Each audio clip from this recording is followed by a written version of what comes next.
Bismillahirrahmanirrahim. Assalamualaikum warahmatullahi wabarakatuh. Alhamdulillah, pada hari ini kita berjumpa lagi dalam mata pelajaran Sejarah Kebudayaan Islam. Bersama dengan saya, Ibu Rahmi Mono Arfa.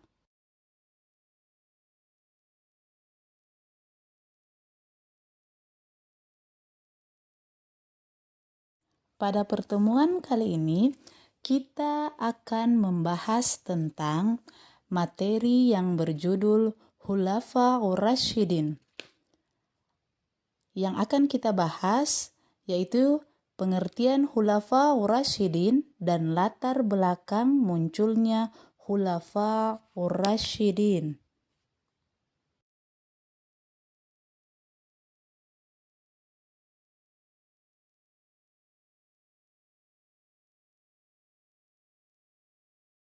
Ya adik-adik, sebelum kita masuk kepada materi, kita harus mengetahui apa yang menjadi capaian pembelajaran kita dan tujuan pembelajaran kita hari ini.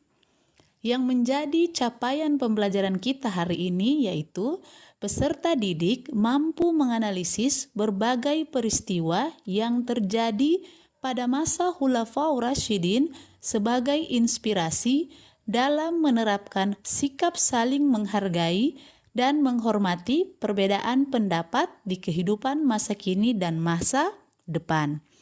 Adapun yang menjadi tujuan pembelajaran kita yaitu menganalisis berbagai kemajuan yang dicapai umat Islam pada masa Khulafaur Rasyidin. Setelah adik-adik mendengarkan kata Khulafaur Rasyidin, pasti di dalam pikiran adik-adik sudah mulai ada pertanyaan-pertanyaan yang timbul. Apa sih yang dimaksud dengan Khulafaur Rasyidin? Siapa saja keempat sahabat yang diberikan julukan Khulafaur Rasyidin?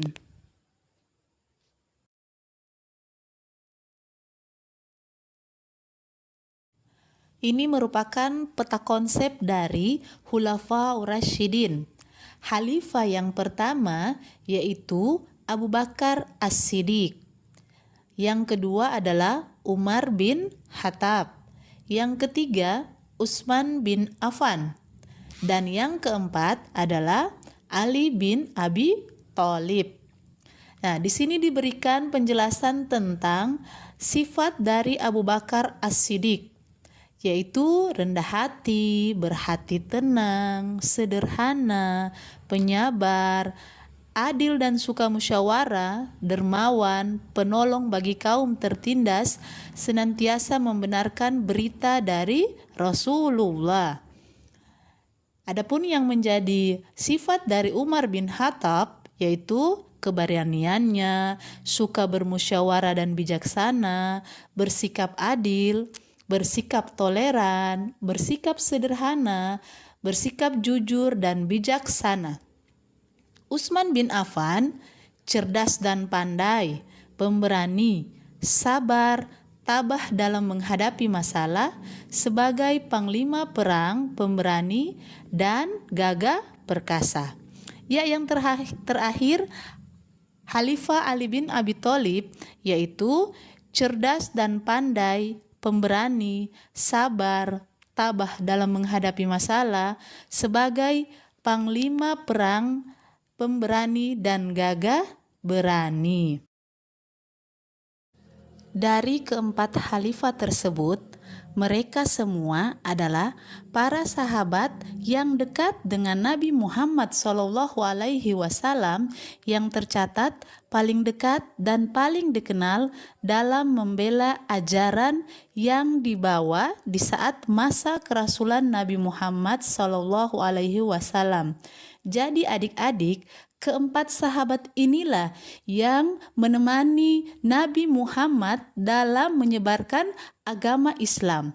Keempat sahabat ini, mereka adalah yang paling setia dengan Nabi Muhammad.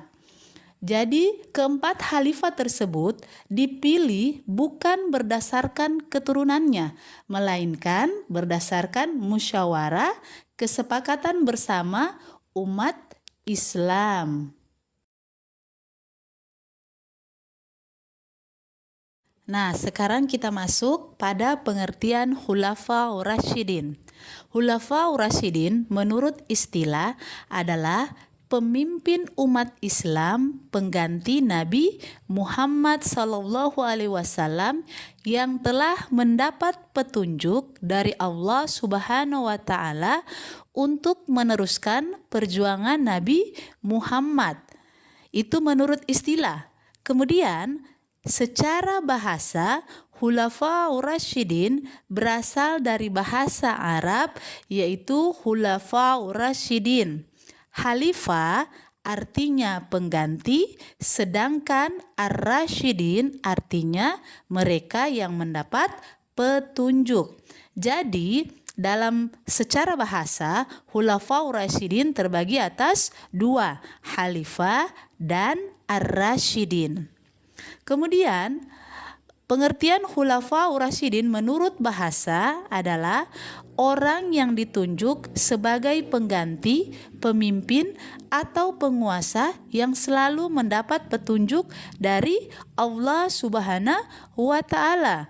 Jadi adik-adik harus dipahami bahwa khalifah itu adalah pengganti, sedangkan Ar-Rasyidin artinya mereka yang mendapat petunjuk dari Allah Subhanahu wa taala.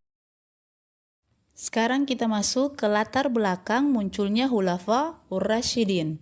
Jadi, sampai kenapa sih Khulafaur Rasyidin itu muncul? Pada saat itu Rasulullah SAW wafat pada hari Senin 12 Rabiul Awal 11 Hijriah atau tanggal 8 Juni 632 Masehi di kota Madinah. Jadi pada saat itu beliau berumur 63 tahun. Kurang lebih selama 13 hari beliau sakit, yaitu mulai tanggal 29 Safar 11 Hijriah. Pada hari itu Rasulullah menghadiri prosesi pemakaman. Jadi awal mula sakitnya Rasulullah ketika menghadiri prosesi pemakaman pada salah satu sahabatnya di pemakaman Baqi. Sepulang dari pemakaman Baqi, Rasulullah SAW jatuh sakit. Jadi suhu tubuhnya panas melebihi ukuran normal. Jadi kalau sudah melebihi ukuran normal berarti panasnya panas sekali.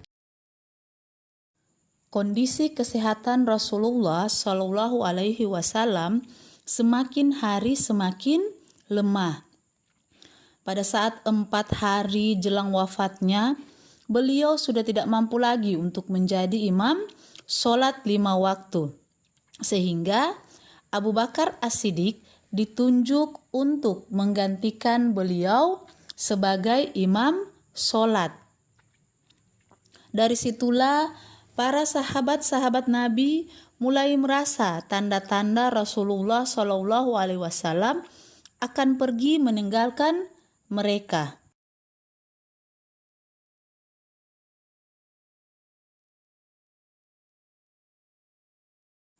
Perselisihan kaum Muhajirin dan Ansor muncul sesaat setelah Rasulullah SAW wafat. Situasi di kalangan kaum muslimin sempat kacau. Hal ini disebabkan karena Rasulullah SAW tidak menunjuk calon pengganti pemimpin umat Islam secara pasti. Jadi kaum Muhajirin ini dan kaum Ansor adalah dua kelompok yang merasa paling berhak menggantikan kepemimpinan umat Islam setelah wafatnya Rasulullah. Jadi kaum Muhajirin mengajukan Abu Bakar As-Siddiq sebagai kandidat pemimpin umat Islam. Sedangkan di pihak lain kaum Ansor merasa paling berhak karena Islam dapat berkembang dan mengalami masa kejayaan setelah Rasulullah hijrah ke Madinah. Mereka mencalonkan Sa'ad bin Ubadah sebagai kandidat pemimpin umat Islam. Perselisihan tersebut dapat diselesaikan secara damai